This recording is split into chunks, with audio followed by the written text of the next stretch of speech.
ದೇವಸ್ಥಾನದ ಬಗ್ಗೆ ಮಾತಾಡಿದ ಸಮೀರ್ ಅಂತ ಹೇಳ್ತಾ ಇದ್ರಿ. ಏನ್ ಮಾತಾಡಿದ ಸಮೀರ್? ಹಿಂದೂ ದೇವಸ್ಥಾನ ಹಿಂದೂಗಳದ್ದೇ ಇರಬೇಕು ಅಂತ ಹೇಳಿದಾನ ಅವನು, ಹಿಂದೂಗಳದ್ದು ಅಲ್ಲ ಅಂತ ಹೇಳಿಲ್ಲ. ನಾಚಿಕೆ ಆಗ್ಬೇಕು ನಿಮಗೆ. ಒಂದು ಅತ್ಯಾಚಾರ ಪ್ರಕರಣದಲ್ಲಿ ಒಂದು ಹೆಣ್ಣು ಮಕ್ಕಳಿಗೆ ಧ್ವನಿ ಎತ್ತದ ಇಂತ ಸಮೀರನ ಬಗ್ಗೆ ಹಿಂದೂ ಮುಸ್ಲಿಂ ಮಾಡ್ತಾ ಇದ್ದೀರಿ ನೀವು. ಶ್ಯಾಮ ನೀವು. ನಿಮಗ್ ಒಂದು ಪ್ರಶ್ನೆ ಕೇಳ್ತೀನಿ, ಒಂದೇ ಒಂದು ಪ್ರಶ್ನೆ.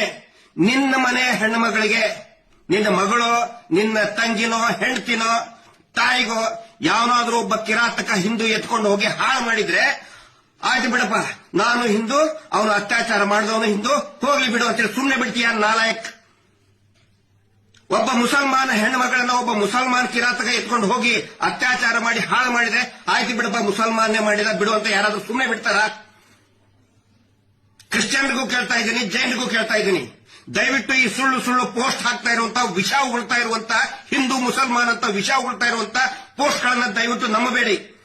ಸಮೀರನ್ ಮೇಲೆ ಸೋಮೋಟೋ ಕೇಸ್ ಹಾಕ್ತಿರಲ್ಲ ನೀವು, ಸ್ವಯಂ ಪ್ರೇರಿತ ದಾಖಲೆ, ದೂರು ದಾಖಲೆನ ಮಾಡಿದ್ರಲ್ಲ, 299 ಅರೆಸ್ಟ್ ಮಾಡೋದಕ್ಕೆ ಬರೋದಿಲ್ಲ. ಸುಪ್ರೀಂ ಕೋರ್ಟಿನ ಆದೇಶ ಇದೆ.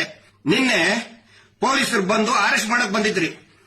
ಈ ಕೋಮು ಗಲಭೆ ಎಬ್ಬಿಸ್ತಾ ಇರುವಂತ ಫೇಕ್ ಅಕೌಂಟ್ ನಲ್ಲಿ ಹಿಂದೂ ಮುಸಲ್ಮಾನ್ ಮಾಡ್ತಾ ಇದಾರಲ್ಲ, ಅವ್ರ ಮೇಲೆ ಯಾಕೆ ಸೋಮೋಟೋ ಕೇಸ್ ಇವತ್ತಿನವರೆಗೂ ರಿಜಿಸ್ಟರ್ ಆಗಲಿಲ್ಲ ಅನ್ನೋ ಪ್ರಶ್ನೆಯನ್ನ ನಾನು ಕೇಳ್ತಾ ಇದ್ದೀನಿ.